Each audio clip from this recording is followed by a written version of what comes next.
مشاهدينا في كل مكان، اهلا بكم معنا مره تانية. فقرتنا الرئيسيه كما نوهنا في البدايه في المقدمه وحديث عن العماره المصريه القديمه، كيف كان يبني المصري القديم، اهم سمات هذه العماره المصريه القديمه، ما هي المواد التي استخدمها في هذه العماره حتى تترك لنا كل هذه الاثار التي خلدها التاريخ على مدار آلاف السنين.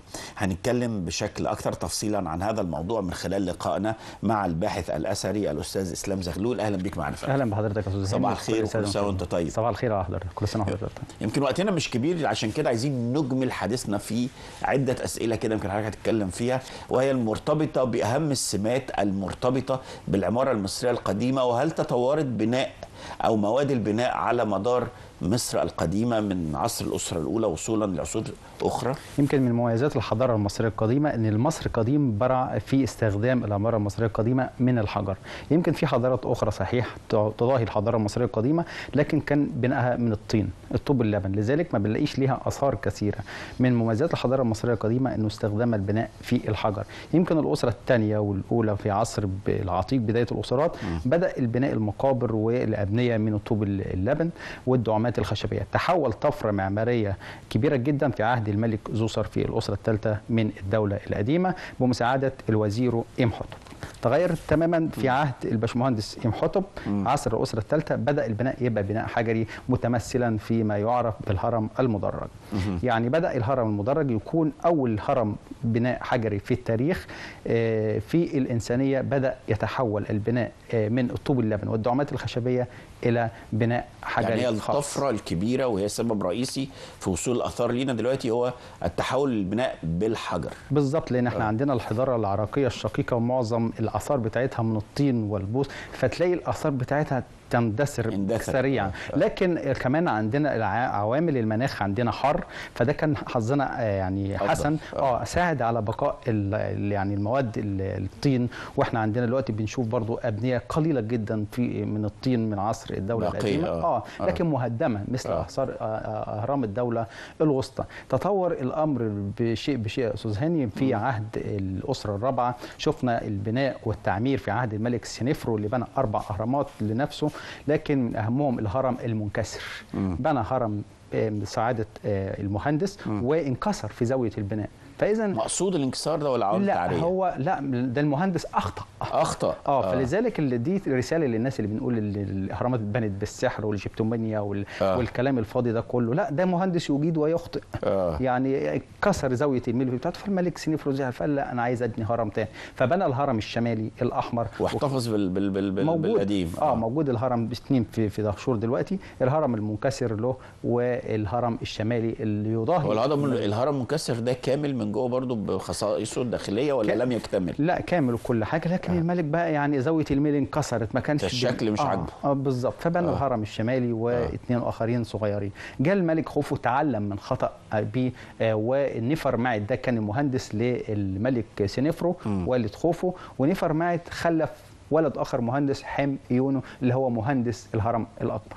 فقال له لا، احنا عايزين نبني مشروع قومي يكون الهرم بتاعي يكون افضل من هرم والده، وتعلم من اخطاء والدك نفر معد المهندس عشان زاويه الميل ما تنكسرش. وتغيرت نظريه المصاطب دي خالص بقى. طبعا كانت المصاطب بقى عندنا، يعني احنا عندنا في العقاب لابيدوس لقاع سيخموي ابو زوسر، اللي بعد كده زوسر بقى طور وبقى الحجر. لكن انا عايز اقول لحضرتك يعني برضو ان مصر القديم البناء والعماره فيه حسب العقيده، كانت بتخدم العقيده استاذ هاني، حيث ان طبعا اعتقد في البعث والخلود. فلو بنى بالطين فسهل ان العمائر الجنائزيه، والمقصود بالجنائزيه اللي هي المقابر العالم الاخرى والمعابد وما يخدم العالم. والهرم ده عمائر جنائزيه على فكره عشان بالظبط، يعني كل ما يخدم. لكن الدنيويه بنيت اغلبها شرق النيل، حيث الشرق الشمس، شروق الشمس كالاله الاكبر في نظر عقيده المصري. نظريه البنبن يعني يعني الهرم الصغير اللي بيتركب فوق الهرم. فلكن الشمس والاله را بيموت من الغرب، فلازم يكون مقابرنا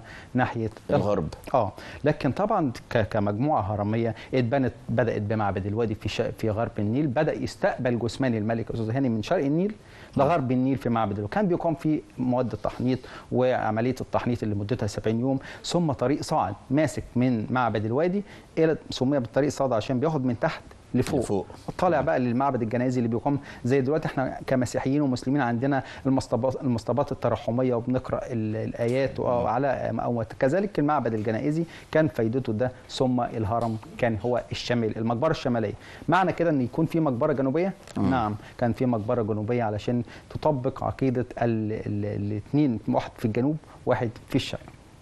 استاذ اسلام، بالنسبه لنوعيه الحجر برضو تطورت ولا هو من البدايه هو بصراحه مثلاً؟ يعني لا، كان الاغلب المصري القديم بيحب الحجر الجيري، سهل النحت وسهل التقطيع، واحنا عندنا المحاجر دلوقتي موجود فيها اثار الحجر، وبعض الناس يقول لك الحجاره ديت بنيت، بعض العلماء مع احترامنا ليهم نقول لك العلماء مش تخصصهم اثار، لكن بيقولوا انها بنيت فوق الحجر. الكلام ده غير مظبوط خالص. احنا عندنا المحاجر في حلوان وطرة والجيزه، في محاجر الجيزه عندنا ما يثبت ان الاحجار بتاعت الهرم دي قطعت من المحاجر دي، لكن قطعت بمواد يعني بدائيه زي مواد نحاسيه، نحاس، برونز، حديد. ده بالتدريج، لان الحديد ما جالناش يا استاذ هاني الا في العصر متاخر يعني يعتبر في بدايه 26. لكن زي المصري القديم بدع، واحنا بنقول ان الاحجار بتاعه الهرم غير منتظمه الشكل، يعني مش بالاسطمبه بالظبط كترخير الراجل، وكان كلهم يعني في كل الاهرامات طبعا غير منتظم. لا يمكن ابدا هيكون حجر ستريت مره واحده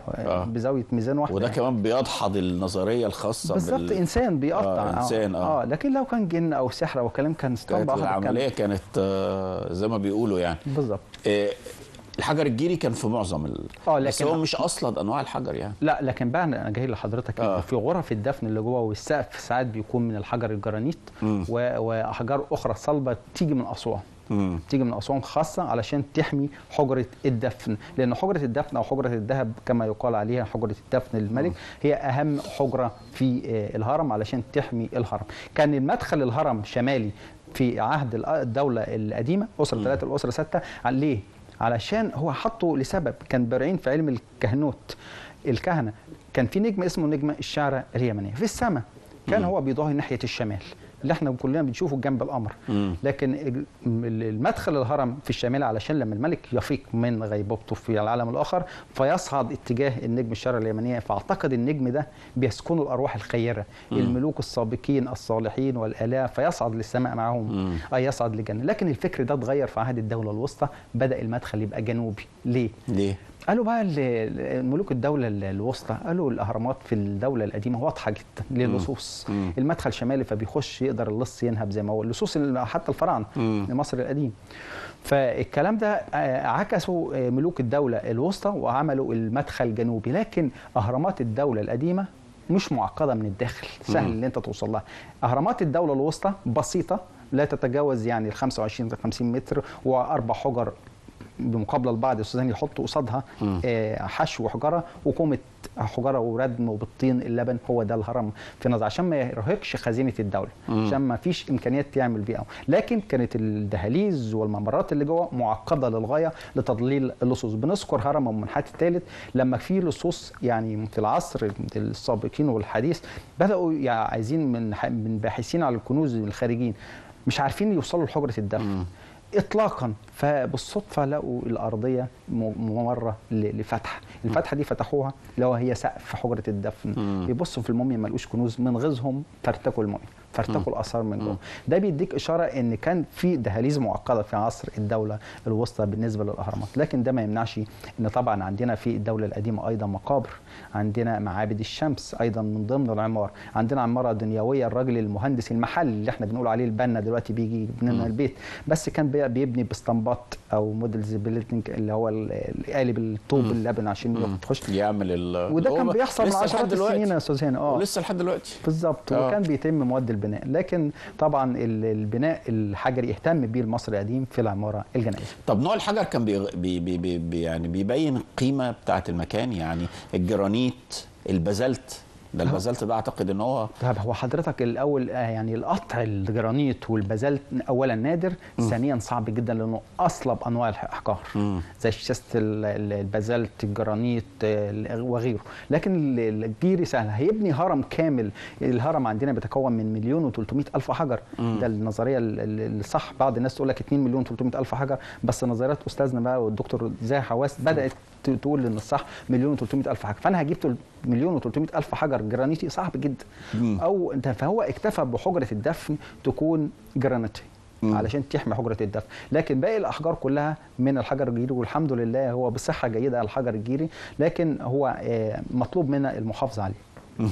حتى الجانب المرتبط في الاهرامات بحجره الدفن كان من جوه برضو في شكل هرمي فوق حجره الدفن، جمالوني. جمالوني الشكل الجمالوني ليه؟ علشان المهندس عبقري عشان يتحمل الضغط الهرم، فهو لو عملوا سقف سهل ان الضغط شفت يعني ازاي عرف الموضوع ده. فهو ده فكره عبقري تطور. وطبعا الفكر ده يا استاذ هاني ما جاش وليد اللحظه، لكن هو جه عن اخطاء. ابوه اخطا، ابوه نفر معت اللي كسر الهرم لسنفر ابوه. فتعلم بقى نفر حمقيون ومهندس الهرم الاكبر، فكان عندنا معجزه الهرم الاكبر. فابتدت بقى كان بس انت حضرتك لما قلت ان هو في عهد الدوله الوسطى اتنقل المدخل من الشمالي للجنوبي، الشمال الجنوبي، بس نظريه البعث وعقيده البعث هي ما اتغيرتش. هي اختلاف فكر عقائدي بسيط فقط. هو الهدف بس ان الحفاظ على المومياء او حجره الدفن اللي جوه علشان تبقى ابدا. قال لك ان اللصوص خلاص ده يعني اهرامات الدوله القديمه كلها نهبت، فسهل ان اللصوص عارف ان المدخل شمالي فبيبدا يخش ويشوف شغله جوه. لكن في عصر الدوله الوسطى تغير الفكر. المعابد بقى الكبيره اللي وصلت لنا دلوقتي دي المفروض انها معابد دنيويه، يعني للطقوس الدنيويه.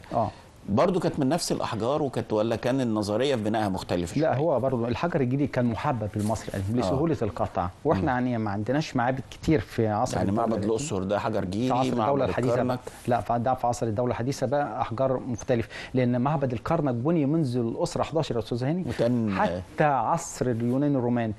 يعني كان هيكل صغير في عصر منتحوت بن بحيبة رعي الثاني مؤسس الأسرة 11. بدأ في الدولة الوسطى هيكل صغير، بدأ في الدولة الحديثة لما كان أكبر دار عبادة على وجه الأرض. هو المعبد في نظر المصري القديم هو الدنيا.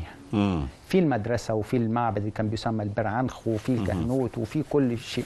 لكن المعبد الكرنك فيه أحجار كتيرة أضافوا فيه، يمكن عندنا بسميه يمكن من نظري وجهة نظري الشخصية مجمع أديان في الأحجار الفرعونية والمعابد الفرعونية، في جامع الحجاج، في كنيسة هناك، يعني حاجة جميلة جدا في معبد الكرنك. دعوة من خلال حضرتك لزيارة معبد الكرنك. ومعبد الأقصر برضه. معبد الأقصر طبعا كان مرتبط بعيد الأوبت كمان، عهد من حتب. الطريق دلوقتي اللي تم يعني طريق الكباش. الطريق ده يا استاذ هاني كان بيمشي فيه الملك الاله، هو يعني بيتقلد الاله علشان يجدد فتره ملكه ويعطي الكرابين للملوك السالفين. ده كان في عيد مدته يعني 14 يوم، تطور وصل ل 22 يوم.